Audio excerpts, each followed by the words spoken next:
ఇంకొకటి ఏంటంటే రీజన్ 9 లో పెట్టాను కదా, సో ఇప్పుడు నేను వెళ్తున్నా, బ్రేక్ వదిలేసాను, బ్రేక్స్ వాడట్లేదు నేను, లిటరలీ బ్యాక్ కాదు కదా, ఏ బ్రేక్ వాడట్లేదు నేను. ఇంతసేపు నడుపుతుంటే నాకు ఒకటి అర్థమైంది, సిటీలో రీజన్ ఇస్ సో యూస్ఫుల్. ఎవరైనా ఇప్పుడు ఎగ్జాంపుల్ జాబ్కి వెళ్ళి ఫుల్ అలసిపోయి వస్తుంటే ఈ bike is like literally so good. దీని రీజన్ 9 ఎంత పవర్ఫుల్ ఉందంటే it's almost like pretty good. 20% of మన ఫ్రంట్ బ్రేక్ వాడినట్టే, అంత బాగా పడుతుంది. నేను అసలు బ్రేక్సే వాడతాను చూడండి, ఇగో నాట్ ఈవెన్ రేర్ బ్రేక్. ఇప్పుడు చూడండి బ్రేక్ వాడను.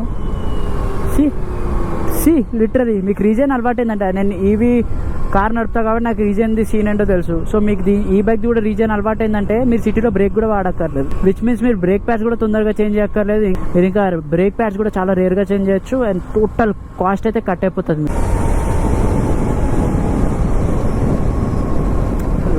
అసలు బ్రేక్ ఎక్కడ వాడాల్సిన అవసరం రావట్లేదు.